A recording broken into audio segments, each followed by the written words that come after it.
dari omongannya sudah ngelantur, dari tatapannya sudah kayak orang kehilangan kesadaran. Apapun yang terjadi dengan kamu, Dian, kamu harus kuat, kamu harus bisa melawan apa yang sedang mengincar kamu.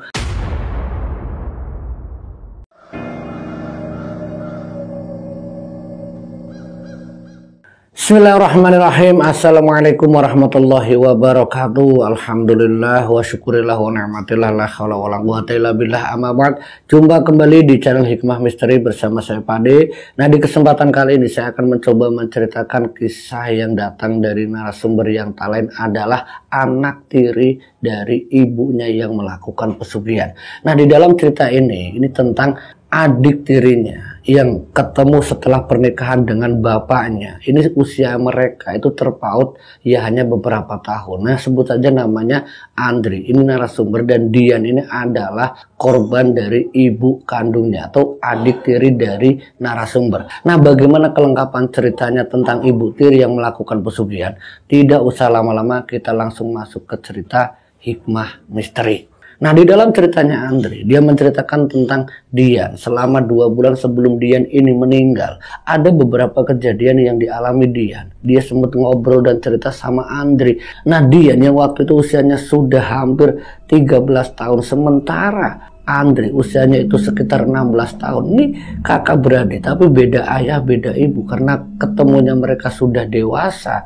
Nah, Andri ini menganggap Dian itu adik tirinya. Nah, di dalam cerita dia itu menceritakan bagaimana perilaku ibunya yang sudah tega menumbalkan bapaknya Dian. Sampai sesuatu yang benar-benar tidak masuk akal. Kok kata tumbal? Apakah ibumu itu melakukan pesugihan? Itu benar. Dan Dian menyaksikan sendiri ketika ibunya itu datang ke juru kunci pesugihan. Itu bareng sama Dian yang waktu itu masih kecil. Dan beberapa tahun setelahnya juga datang lagi ke dukun tersebut. Nah, seingat Dian yang menceritakan ke Andri, apakah lewat orang yang banyak orang mengatakan itu mbah dukun atau orang pintar?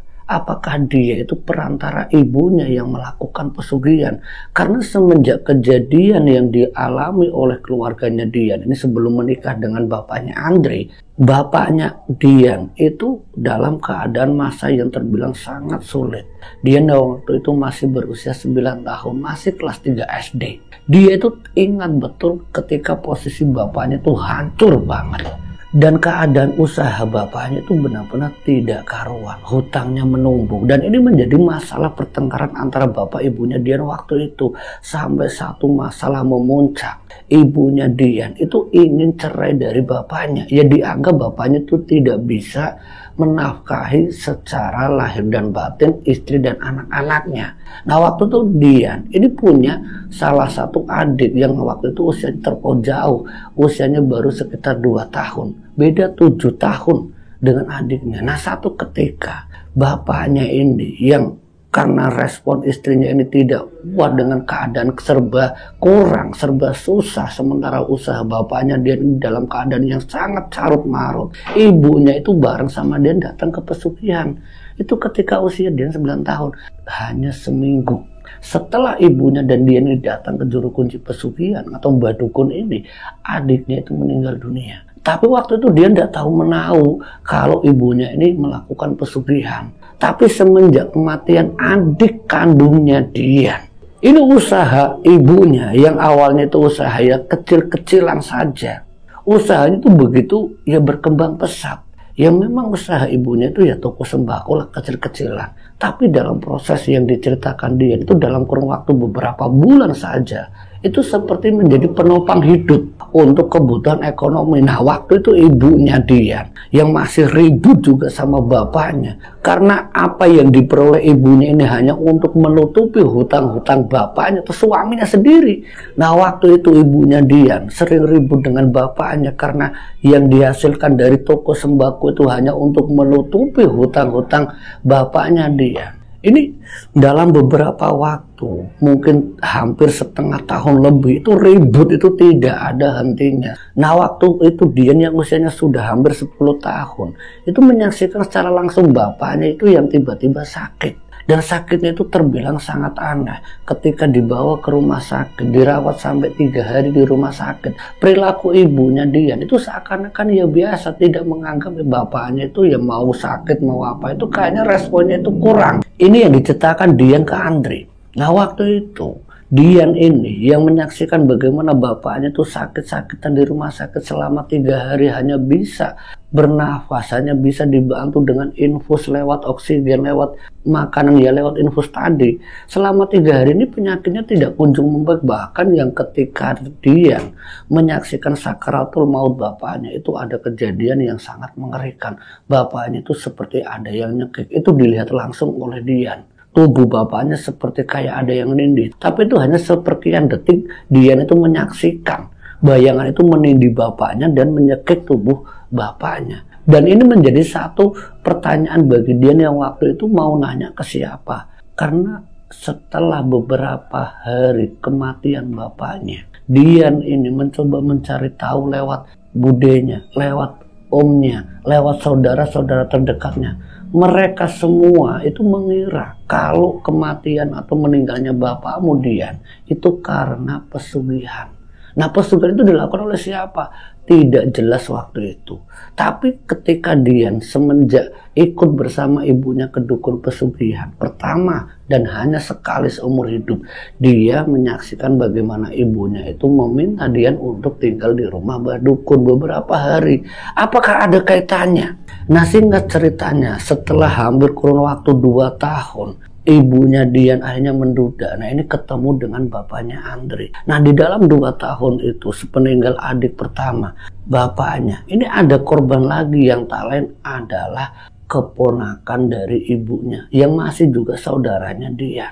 Nah itu seperti rentetan tumbal. Dan dari saudaranya Dian, yaitu Palenya, yang anaknya itu juga meninggal karena ulah ibunya Dian, itu secara nyata datang ke rumah Dian, menemui ibunya, dan itu ada pertengkaran hebat bahwa di balik kematian anakku ya mbak, itu ulahnya sampean ini benar-benar sudah kayak iblis.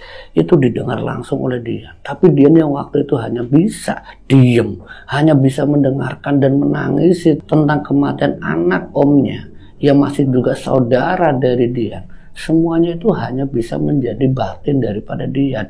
Nah ini yang diceritakan ke Andri waktu itu. Nah dibalik dia yang menceritakan perilaku ibunya untuk menjaga Andri, untuk menjaga bapaknya Andri, Dian cerita kalau harus hati-hati sama ibu kamu, ibu tiri kamu, yaitu ibunya Dian. Nah dibalik rahasia ibu kandungnya Dian yang mempunyai pesugihan, Andri cerita ke bapaknya. Pak, Andri mau cerita sama bapak tentang ibu. Cerita apa nak? Ini dari Dian pak. Dian bilang sama saya untuk pesen sama bapak, hati-hati, ibu itu punya pesugihan. Dan khawatirnya Dian sama bapak dan juga Andri, jangan sampai apa yang dialami bapaknya Dian dialami bapaknya Andri, yaitu bapak dan juga Andri. Itu pesan dari Andri ke bapaknya yang lewat Dian tadi. Semenjak Andri ini bilang sama bapaknya bahwa ibu tirinya atau istri bapaknya ini adalah pelaku pesugihan, bapaknya Andri itu menanyakan ke Andri, kamu tahu dari mana? Saya diberitahu Dian pak. Dia itu sudah menjadi saksi hidup dari perilaku ibunya sendiri. Dia pernah datang ke juru kunci pesugihan. Adik kandungnya meninggal karena ibunya. Yang kedua bapaknya meninggal 2 tahun yang lalu dikarenakan perilaku ibunya yang menumbalkan bapaknya. Dan baru beberapa bulan kemarin pak, belum ada setahun, Dian menyaksikan sebelum menikah dengan bapak, Dian menyaksikan pertengkaran ibu kandungnya dengan omnya yang anaknya itu juga ditumbalkan. Nah maka dari itu pak, Andri kepingin bapak usaha bagaimana caranya agar kita bertiga, Andri, Dian dan juga bapak itu biar selamat, karena khawatir ibunya Dian ini nanti nyari tumbal lagi. Nah disinilah awal mula di mana Dian itu akhirnya menjadi sasaran tumbal dari ibunya sendiri. Nah, dalam waktu 2 bulan yang disaksikan Andri dan juga disaksikan oleh bapaknya Andri, usaha Andri dan bapaknya ini sudah datang ke praktisi menjelaskan bahwa apa yang dialami di keluarganya, kekayaan yang ada di dalam keluarganya itu bukan berasal dari keringat yang sesungguhnya, tapi semuanya karena ada campur tangan iblis. Dari praktisi ini mencoba membantu untuk membuat benteng gaib, tapi pada kenyataannya Dian yang harus mengalami satu musibah yang sangat mengerikan. 2 bulan proses Dian mengalami sakit-sakitan. Yang sakit itu benar-benar tidak wajar. Yang disaksikan Andri dan bapaknya ketika Dian jatuh sakit, yang awalnya itu hanya sakit biasa, demam biasa, tapi perilakunya, dari omongannya sudah ngelantur, dari tatapannya sudah kayak orang kehilangan kesadaran, dari kehidupan sehari-harinya hanya duduk dan tidak mau bergaul dengan sesama atau teman-temannya, termasuk ke ibunya, ke bapaknya, ke Andri, itu sudah jarang sekali. Kebiasaan atau perilaku yang dilakukan dia itu sering murung di kamar. Itu seminggu. Nah, seminggu setelahnya sakit yang dialami dia itu hanya demam biasa, tapi ketika diusahakan diobati ke lewat puskesmas, ke rumah sakit, bahkan 1 minggu lamanya di rumah sakit, sakit demamnya itu tidak kunjung sembuh. Bahkan yang dialami oleh dia, yang disaksikan oleh Andri dan juga bapaknya, termasuk ibunya sendiri, itu ibu tirinya Andri, menyaksikan secara langsung bagaimana Dian yang dirawat di rumah sakit itu ngigo tentang kata-kata ibunya. Bu, jangan bawa Dian, Bu, jangan bawa Dian, Dian takut, Bu, Dian takut. Itu di setiap kali Dian itu tertidur dan ngegonya tentang ibunya. Dan Dian juga ini mengigo tentang adiknya yang sudah meninggal, bapaknya yang sudah meninggal. Itu seperti melambaikan tangan. Itu dalam keadaan mata yang tertutup seperti orang tidur atau mimpi, tapi kayak ngigo. Pak, tolong Dian, Pak. Tolong Dian. Itu dilihat oleh ibu tirinya Andri, ibu kandungnya Dian, bapaknya Andri termasuk Andri. Nah, waktu itu Andri yang sudah tahu, termasuk bapaknya juga sudah tahu ibunya ini adalah pelaku pesugihan, kemungkinan besar ini ingin membuat Dian itu menjadi syarat pesugihannya. Nah, waktu itu yang dilakukan oleh bapaknya Andri itu izin pamitan untuk ke praktisi, meminta bantuan agar bagaimana caranya Dian ini bisa selamat. Tapi di balik usaha praktisi yang hampir beberapa minggu lewat bapaknya Andri tidak membuahkan hasil. Bahkan yang terjadi sama Dian itu seperti pertarungan gaib di dalam tubuhnya Dian, antara tubuh yang sudah dirasuki oleh sosok iblis pesugihan ibunya, dan ada seperti pertarungan yang ingin berusaha mengeluarkan sosok yang ada di dalam tubuh Dian. Ini yang terjadi, dan yang membuat bapaknya Andri itu akhirnya sampai dia itu benar-benar hanya bisa berharap, hanya bisa berdoa, karena dari beberapa praktisi itu sudah dimintai bantuannya, memang secara tidak langsung, karena ya tidak mau nanti ada hal-hal yang membuat atau membahayakan Andri termasuk bapaknya juga. Karena di dalam rumah itu ya ada pelakunya, yang talent adalah ibu tirinya Andri. Ini yang tidak bisa dilakukan oleh Andri atau bapaknya mendatangkan praktisi. Tapi karena keadaan itu semakin mengkhawatirkan, Dian yang dirawat di rumah sakit kurang lebihnya itu hampir 10 hari tidak kunjung membaik. Dian dipindahkan ke rumah sakit yang lain. Nah, di dalam rumah sakit yang lain yang disaksikan Andri dan juga bapaknya, keadaan itu bukan karena sakit biasa. Ini sudah seperti diancam dan diincar oleh sosok pesugihan ibu tirinya Andri. Nah, Dian yang waktu itu pindah dari rumah sakit yang pertama pindah ke rumah sakit yang kedua, itu keadaan tubuhnya atau fisiknya itu sudah sangat memprihatinkan. Mungkin 10 hari tidak makan hanya dengan infus, ya jelas saja secara fisik atau tubuhnya itu sedikit terkuras, agak kurus. Ini keadaan tubuhnya Dian. Wajahnya juga terlihat tirus, terlihat seperti kayak orang kurang gizi. Ini yang dilihat oleh Andri. Nah, keadaan seperti itu, ini yang jelas membuat Dian itu semakin tersiksa. Nah, waktu itu Andri hanya bisa berharap Dian itu selalu mengingat Allah Subhanahu wa Ta'ala. Apapun yang terjadi dengan kamu Dian, Kamu harus kuat, kamu harus bisa melawan apa yang sedang mengincar kamu. Karena sesuatu yang tak kasat mata, yaitu sosok pesugihan ibu tirinya, itu hadir dimanapun dia berada. Di rumah sakit dia sosok itu seperti mengintai, siap mengambil sukma dari Dian itu kapan saja. Ini yang dialami oleh Dian. Dan singkat ceritanya, 2 bulan kurang 1 minggu saat Dian ini hanya pasrah, dia meminta dirawat di rumahnya. Dian ini meminta secara langsung, Pak, saya dirawat di rumah saja, Bu, saya tidak mau membebani ibu di rumah sakit dengan biaya yang begitu besar. Dian minta pulang, dan itu menjadi keinginan terakhir Dian, ingin meninggal di rumahnya sendiri. Aku ingin meninggal tapi di rumahku sendiri, jangan di rumah sakit. Andre yang mendengar kata Dian itu tiba-tiba langsung nangis, tidak kuat. Ya bagaimanapun juga dia sudah menjadi saudaranya. Walaupun hanya tinggal beberapa waktu atau beberapa bulan dengan Dian, tapi karena Dian ini sudah menganggap Andre sebagai kakaknya, Andre ini seperti ada ikatan batin. Walaupun Dian tidak ada hubungan darah, tapi perasaan sayang, perasaan ingin menghormati, ingin membantu Dian itu muncul. Sampai satu hal yang dilakukan Andre ketika sampai di rumah, Andre tanpa sepengetahuan bapaknya ini mengundang Pak Kiai. Nah, saat mengundang Pak Kiai ini, ibunya Dian itu sangat marah. Dan kemarahan ibunya Dian ini secara langsung, untuk apa mengundang-undang Pak Kiai? Anakku ini sakit, dia sakit karena memang dia tidak mau makan. Kenapa harus mengundang Kiai? Pak Kiai, ini anakku Pak Kiai, pergi saja Pak Kiai, ini urusanku. Pak Kiai mencoba tenang, dan bapaknya Andre yang waktu itu juga ada di situ menenangkan istrinya, itu ibu tirinya Andre. Bu, dengar, Dian ini sakitnya bukan sakit yang biasa, ini seperti ada hal-hal yang tidak wajar. Kenapa Andre yang tanpa seizin bapak ini ngundang Pak Kiai? Ya ini demi keselamatan Dian. Sudahlah Pak, ini anakku, bukan darah daging kamu.